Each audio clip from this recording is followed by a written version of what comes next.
pourriez vous donner une pièce et un verre d'eau?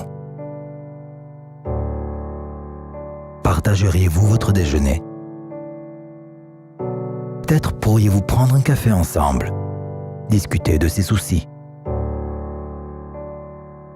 Montreriez-vous de la sympathie à son égard?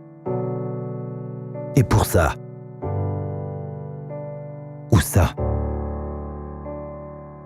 le feriez-vous? Lui, oui. L'homme qui à ses débuts ramassait fruits et légumes au marché pour les distribuer aux nécessiteux, depuis, ne s'est jamais arrêté.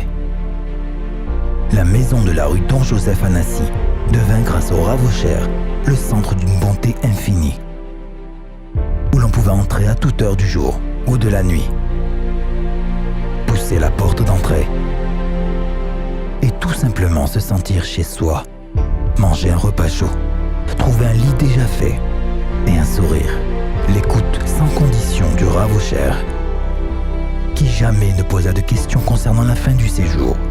Chemin lui était tracé, celui de donner pour retrouver la vitalité.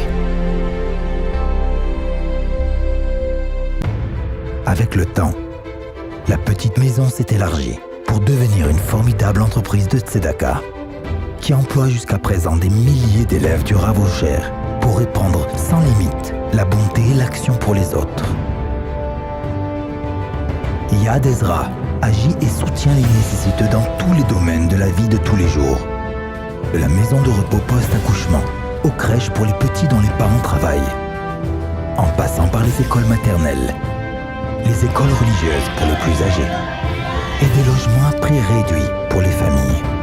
Aussi, la distribution de nourriture aux nécessiteux, de repas chauds aux bêtes à Tafchil, s'ajoute à la chaîne de cabinets dentaires offrant des soins à prix réduit qui ont été mis en place au service des nécessiteux.